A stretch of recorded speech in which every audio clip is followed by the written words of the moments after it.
কুড়িগ্রাম গরিব গরিব বলে আমরা পরিচিত।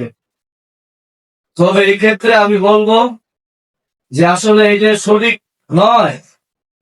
আমাদের খাদ্য 3 লক্ষ মেট্রিক টন অতিরিক্ত যেগুলো বাইরে অন্যান্য জেলাগুলোতে যায়, সেদিন ডিসি অফিসে আমরা মিটিং এ আমাদের তখনকার কৃষি কর্মকর্তা উনি এই পরিসংখ্যান দিন দিয়েছে।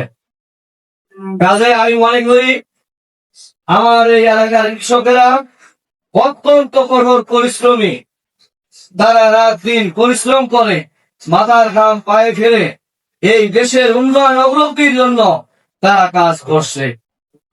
আমি এই জন্য শুধু আজকের যে প্রকল্প সেটা নয়, এখানে কৃষি কর্মকর্তা অন্য বিভাগেরও দায়িত্বশীল ব্যক্তি রয়েছে, আমি তাদেরকে বলবো আমাদের এই এলাকার উন্নয়নের জন্য, আমাদের এই কৃষকের জীবনযাত্রার মান উন্নয়নের জন্য একদিকে শহরাঞ্চলে আমাদের ভাই বলেছেন সবচেয়ে দুঃখের বিষয় যে আমার কৃষকেরা ন্যায্য মূল্য থেকে বঞ্চিত।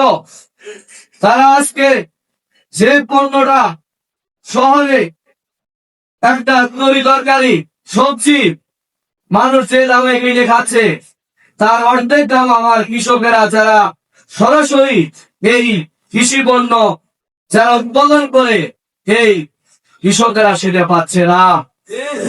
এই জন্য আমরা কৃষি বিভাগের সাথে যারা জড়িত এবং উপজেলা প্রশাসন রয়েছে, আমি নিজেও চেষ্টা করব যে কিভাবে এই বৈষম্য দূর করে আমার কৃষকেরা প্রত্যেকটা পণ্যের ন্যায্য মূল্য কিভাবে তারা পায় এর ব্যবস্থা আমরা ইনশাআল্লাহ করতে চাই, করবো ইনশাআল্লাহ।